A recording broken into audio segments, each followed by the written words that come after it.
Hello YouTubers, Alaska Prepper here. Well, ladies and gentlemen, Happy New Year. I hope that this year is better than last, but remember that we still need to be prepared. Now, let me go ahead and take care of a little bit of admin work before we continue with this video. Henceforth, I'm only going to produce probably 2 news videos a week, and what I will do is I will compile those days in which I did not produce a news video and put it all into one and just go through those articles quickly, but also provide you all with the links to those articles that I go over so that you may revisit them if you'd like. And the 2 days that I'm going to provide those videos are more than likely, subject to change of course, will be on Tuesdays like today, and on Saturdays I'll have one done. In addition to that, every Friday we will still have a live stream every Friday like we normally have before the holidays. So this Friday at 4 p.m. Alaska time, 8 p.m. Eastern time, I will be going on live. So be there, ladies and gentlemen. We'll have a great time. Another one is that on Mondays, we are still going to have the Gray Man and AP show either on my channel or his channel live. So this upcoming Monday that's coming up, it's my turn. So I still have to talk to Gray Man, but I'm pretty sure that we'll be doing it this coming Monday on my channel here. And I will always post it on our community page so you can know ahead of time that we're going to be having it, in addition to letting you know on one of the previous videos. I'm going to be doing a lot of other videos, ladies and gentlemen. I'm going to be going back to the roots of prepping on the cheap. So I'm going to be reviewing a lot of things that preppers use, but the ones that you can get on the cheap. In addition, I've found a new love of camping outdoors during the winter, even though I did it on my property. If you haven't checked that video out, check it out because it was a lot of fun to make, number one, and I got a lot of good information out of it that will help me make videos in the future to show you how easy it is for you to survive in real cold weather on the video that I put out yesterday on Monday. So go check that out if you haven't. It was a lot of fun to make, so thank those of you that were there during the premiere. No, I'm still not in YouTube's good graces. I don't know why. I actually emailed my representative to say, hey, why isn't YouTube recommending almost any of my videos anymore like they used to? And I haven't gotten word back. So ladies and gentlemen, if you want to help out, give a like, share the video, and thank you very much for watching the video all the way through. Ladies and gentlemen, a reminder that I will be leaving chapters for all of these articles that I cover because there is a lot of them. So if you just want to skip from one article to another because you've heard enough, then just go ahead and use the chapters function and you'll be able to skip to wherever you want to on the video. Economist predicts that 2024 will bring the biggest crash of our lifetime to U.S. markets. Now understand how he says to U.S. markets. I believe that we're already in the process of crashing, ladies and gentlemen. Just not all at once, but it's like they say that a crash happens very, very slowly. The first 90% of a crash happens very, very slowly, and the last 10% happens very quickly. And just take a look at the US dollar, at the value of the US dollar, how it has gone down very, very slowly over the last several decades. Well, the last couple percentages that are left, ladies and gentlemen, in my opinion, it's going to go down very fast, and a lot of people are going to be caught off guard. In this article, he says that we are headed toward a Great Depression 2.0, and I believe that that is what will happen, not only here in the U.S., but around the world. He says that if I am right, it's going to be the biggest crash of our lifetime, most of it happening in 2024. And this is Harry Dent speaking, and he's been predicting a crash for years, but eventually he's going to be right. So what do you do, ladies and gentlemen? Just stay prepared. It's like I talked about on my previous video that I put out. I said, I'm not going to be doing a lot of these news videos anymore. Like I said, twice a week, I'll do a news video because there's nothing that we can do but just stay prepared. But what I found about these news videos, number one, I love doing it. So not doing it every day is really going to take its burden on me because I really love reporting the news. But the thing is that there's other things that we can do to get prepared than to just stay informed on every single little thing that's happening. Because whether we have a crash, a market crash, or whether we have a World War III, or whether we have a coronal mass ejection or whatever, you're still going to need to have your basic preps. You need food, you need water, you need warmth, shelter, you need medication or medicines, first aid, you need self-defense, you need community, family, church, etc., right, ladies and gentlemen? So it doesn't matter what the cataclysm may be, you're still going to need all of those things. And he continues to say that we are going to see it start and be more obvious by this coming May. So I guess we'll have to keep our eyes on it. And this is a heck of a shame, ladies and gentlemen, especially with as many problems as we have here in the United States. Monthly migrant encounters exceed 300,000 for the first time in U.S. history. Isn't that crazy? And look at this. Here they're talking about something that I've talked about several times, and I haven't even read this article, but we're going to read this one little piece here. The Cloward Piven of America continues unabated.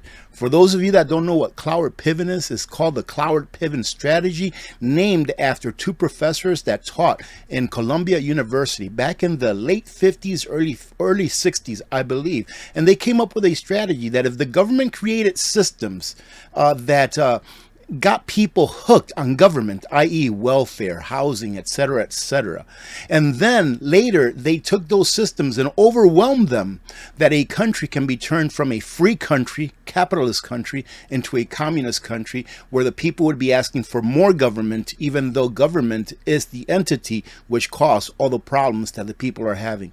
Exactly what's been going on for the last several decades here in the United States of America. Ladies and gentlemen, if you appreciate what I'm doing, please give this video a like. Please share it. Please watch it all the way through. If you can, donate 15 to 30 seconds of your time to let an ad or two go through. That's what's going to break this YouTube algorithm that for some reason has taken a disliking to me and not promoting my videos to anyone or almost no one compared to what they used to before. Anyways, let's go on to the next one because we have a lot more to go.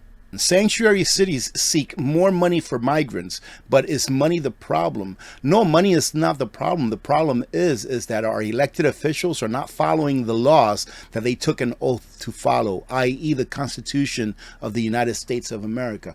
So this is not going to be fixed until we actually fix the problem at hand, which is that we have an administration that thinks that it's above the law and does not want to enforce the laws that are on the books and that they swore an oath to enforce. Thinking and hoping in a pipe dream that the $300,000 that they borrow to do whatever it is that they want to do as a profession is going to end up paying off. Going to college and not doing a return on investments, ladies and gentlemen, is just bad policy on a personal basis. If you have a child going to college, I'm not a financial advisor, but this is what I would do. I would say, hey, what's the return on your investment going to be? They're going to say, what? You're going to be like, how much is it going to cost you to get this education, this degree, and how long is it going to take you for you to be able to recoup the amount that it costs you to get this degree, whether you pay for it cash or whether you borrowed the money? And while our borders are completely porous, ladies and gentlemen, Illinois enacts 320 new state laws, including bans on semi-automatic weapons and indoor vaping. And indoor vaping, ladies and gentlemen, this is how much of your life they want to control.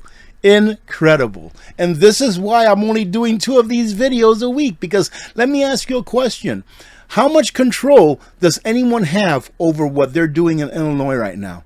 There's a whole bunch of people trying to fight it, but the thing is that the crazies have figured out how the system works. They figured out that even if you pass a law which is unconstitutional, ladies and gentlemen, that it takes a long time for that challenge to go through the courts. And they understand that by going against the Constitution doesn't necessarily say that they cannot enforce their powers by edict. Unfortunately, they've figured it out. New York's Erie County announces travel bans during catastrophes. What are catastrophes, ladies and gentlemen? Who defines what a catastrophe is? Is a catastrophe when somebody sneezes in a crowded elevator? Well, in New York, they're going to be able to tell you what you can do, when you can do it, where you can go, and when you can go during a catastrophe as defined by who? More than likely by those that made this law. In the event of a catastrophe, they say, as defined by the government of the Empire State, Erie County will have the ability to force all residents into lockdown mode, the only exception being essential workers who can apply for a special movement pass that allows them to travel without interference from the state. So you're going to have to apply for a special movement pass. What do they have planned, ladies and gentlemen? What is their plan? Because nothing happens by happenstance. And I just think that this is pretty interesting coming from the IMF. They say that digital currencies may pose serious risk if not properly regulated. And who is going to regulate the digital currencies? Again, it's going to be the same kind of folks that say what a catastrophe is and who has to be locked down and not. You have to be prepared, ladies and gentlemen, for this reason, mainly, in my opinion, of course, so that you can exercise your no muscle. Just like Bear from Bear Independent, he says, you need to exercise your no muscle. Well, how do you do that if you're beholden to the state? How do you do that if you need food from the state? How do you do that if you need money from the state? You can't do that. Because if you're beholden to the state for a loaf of bread, then where are you going to get your bread if you say no? You have to remember that whatever the state gives you, they can take away just as fast, if not faster. And this, ladies and gentlemen, will be the beginning of the end if they get what they wish for. Climate scientists hail 2023 as beginning of the end for fossil fuels. You just don't understand. And these people here fund our future, not gas. These people have not been educated as to that everything that they're wearing, that sign that they're holding, those masks that they have on in front of their mouths, that all of these things would not be possible without oil and or gases. They don't understand this. So what do? They're what are called useful idiots. I'm sorry if that offends you, but that's true. If you are rising for a cost that you have no understanding about, you're a useful idiot. The shoes that are on their feet without oil would not be possible. The roads that they're walking on, those roads that they're walking on, ladies and gentlemen, without oil would not be possible. And they're saying that we should get rid of fossil fuels. Well, maybe one day we'll be able to do this. Maybe in the next 100,000 years we'll be able to do this, when we're living in like a Star Wars or a Star Trek kind of a civilization, but we can't do it now. And if you get rid of oil today, if you get rid of gas today, tomorrow people will realize, wow, we made a very big mistake. And these kids right here, the ones that are going for this, they will suffer the consequences. Again, useful idiots. In a science journal, these scientists found that post-1900 increase in CO2 concentration from 300 ppm to 420 ppm has not really played a part in the warming. All right, ladies and gentlemen, they say that it's been mainly water vapors, which makes a lot of sense. And if you remember just a couple, 3 years ago, I believe it was, that we had that volcano spew like 40 trillion gallons of water into the atmosphere, that has actually caused a bit of a warming event on the Earth that will last for a few years, and then we're going to go back to our regular grand solar minimum, which we've entered. Writing in the journal Earth's Future, W. Jackson Davis documented an overall negative correlation between global temperatures and atmospheric CO2 concentrations over the last 210 million years. According to this person, a negative correlation, i.e. when the atmospheric concentration of CO2 rises, more often than not, temperatures fall. Ladies and gentlemen, I'll leave this link so you can come back and revisit it, but please educate yourselves before you say that we need to get rid of fossil fuels. Many people will perish if we get rid of fossil fuels, and that's just a fact. And if you're one of those people that's in the camp of, oh, the earth is overpopulated, I did a video on this several years back where I actually did the math, and I believe it was the state of Rhode Island. Went ahead and took the square footage of that state and determined that if you took 8 billion people, that they can all fit in the state of Rhode Island if they were standing next to each other. So next to each other and in front and back. If they were standing, you can fit 8 billion people in the state of Rhode Island. Are we really overpopulated? Take a look at all of the land that governments have off limit to the population. Are we really overpopulated? We have resources where people think we don't have resources just because that land is not available to the public. A powerful quake rocked Japan. Nearly 100,000 residents ordered to evacuate. So hopefully, the loss of life will be limited, and hopefully they'll be able to rebuild the infrastructures. It's going to take a long time because it was pretty messy from the videos that I saw. And in addition to the earthquake, unfortunately, Japan Airlines jet burst into flames after collision with earthquake relief plane at Tokyo airport. I mean, ladies and gentlemen, have a good life. Try to have the best life possible, right? Because we just never know what's going to happen, right? Yes, we need to be prepared, but don't make preparedness your life. Make it part of your life, right? That you revisit every so often, to make sure that if something happens, that you can take care of your family. That's what it's about. But do live your life. Have some fun. Enjoy your family. And let's talk a little bit about gold, ladies and gentlemen. Gold price eases some gains, but remains widely bullish on high rate cut bets. Ladies and gentlemen, I think that gold and silver only have one way to go. Yes, we'll have downs, we'll have ups, but in the long term, I believe that the next 10, 15 years is going to be nothing but bullish for gold and silver. Not for just one reason, not just because of money printing, but because of so many things that are going on. We live in such an advanced technological world, and instead of taking that technology that we have accumulated through the centuries, through the millennia, and doing beautiful things with it, like taking pictures of these moons from places all the way as far as Jupiter, places that we will probably never be able to travel to in our lifetimes. Instead of doing that, ladies and gentlemen, what do?